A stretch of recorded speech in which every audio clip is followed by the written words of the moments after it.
जय श्री राधे कृष्ण दोस्तों। एक दिन एक शिकारी जाल लेकर पक्षियों को पकड़ने के लिए जंगल में गया। वह जंगल में भूख प्यास से तड़पता हुआ दिन भर घूमता रहा, परंतु कोई भी पक्षी उसके हाथ नहीं लगा। इस पर वह दुखी हुआ। सोचने लगा कि आज मैं बच्चों के लिए क्या आहार लेकर जाऊंगा। इसी समय एक कबूतरी उड़ती हुई आई और उसके जाल में फंस गई। वह कबूतरी को जाल में अच्छी तरह से लपेटकर जैसे ही घर को चलने लगा तो तेज आंधी के साथ तेज वर्षा होने लगी। उस पापी व्याध के पास उस समय वृक्षों के अतिरिक्त आदि और वर्षा से बचने के लिए और कोई उपाय नहीं था। आंधी और वर्षा के कारण वह थर-थर कांपने लगा और सर्दी के कारण उसके दांत आपस में बजने लगे। थोड़ी ही देर में वो बेहोश हो गया। जब उसे होश आया तो उस समय एक पहर रात्रि समाप्त हो चुकी थी तथा वर्षा भी बंद हो चुकी थी, परंतु बर्फीली ठंडी हवा उसे ऐसे बिंध रही थी मानो तीरों से उसका शरीर भिंधा रहा हो। तब वह पापात्मा व्याध अपने प्राणों की प्रभु से भीख मांग रहा था। उसी समय एक कबूतर अपनी कबूतरी के न मिलने के कारण कह रहा था, हाय प्राण प्रिय, तू मुझे अकेला छोड़कर कहाँ चली गई? यदि तू जीवित हो तो मेरी आवाज़ सुनकर मेरे पास आकर मेरे चित्त को प्रसन्न कर, वरना तेरे वियोग में मेरे भी प्राण निकलना चाहते हैं। इस तरह वह कबूतर कबूतरी के वियोग में आंसुओं की झड़ी बहा रहा था।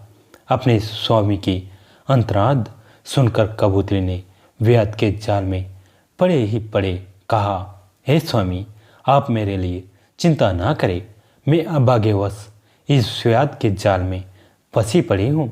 यद्यपि ये हिंसक व्यक्ति हैं और प्रतिदिन प्राणियों को पीड़ा पहुंचाकर अपने परिवार का भरण पोषण करता है, परंतु आप इसे पापात्मा और आपकी पत्नी को पकड़ने वाला शत्रु मत समझिए, बल्कि इसे अपने द्वार पर आए हुए अतिथि के समान समझकर उसकी भूख और ठंडक से रक्षा करने की कृपा करें। कोई महात्मा लोग द्वार पर आए बड़े से बड़े शत्रु की भी रक्षा करके उसके कष्टों को दूर करने का प्रयत्न करते हैं। अपनी स्त्री की यह बात सुनकर वो धर्मात्मा कबूतर उठकर थोड़ी ही देर में एक सुलगती हुई लकड़ी को चोंच में दबाकर ले आया। फिर उसने सूखी घास और छोटी छोटी सूखी लकड़ियों का ढेर लगा दिया और अपने पंखों को हिला हिलाकर अग्नि को प्रज्वलित कर दिया। अग्नि के प्रज्वलित होने पर व्याध के शरीर में गर्मी आ गई और वह पूर्ण रूप से सचेत होकर वृक्ष के नीचे बैठ गया। अब महात्मा कबूतर ने सोचा कि अब इस अतिथि की भूख को भी शांत करना चाहिए। यह विचार कर वह धर्मात्मा कबूतर उस जलती हुई अग्नि में गिरकर पंचतत्व को प्राप्त हो गया। यह दृश्य देखकर उस पाषाण हृदय पापात्मा व्याध का हृदय भी दया, धर्म और प्रेम में डूबकर पाप कर्मों से सर्वथा के लिए मुक्त हो गया। तब उसने अपने हृदय में विचार किया कि इस संसार में कहाँ तो शत्रु पर भी दया करने वाला महात्मा कबूतर है और कहाँ मैं निरंतर प्राणियों को कष्ट पहुँचाने वाला पापात्मा व्याध हूँ। मेरे विचार में मुझे नरक में भी स्थान नहीं मिलना चाहिए। यह विचार कर उस व्याध ने तुरंत कबूतरी को छोड़ दिया और अपने जाल, दंड और छुरी कांटे को भी उसी अग्नि में जला दिया।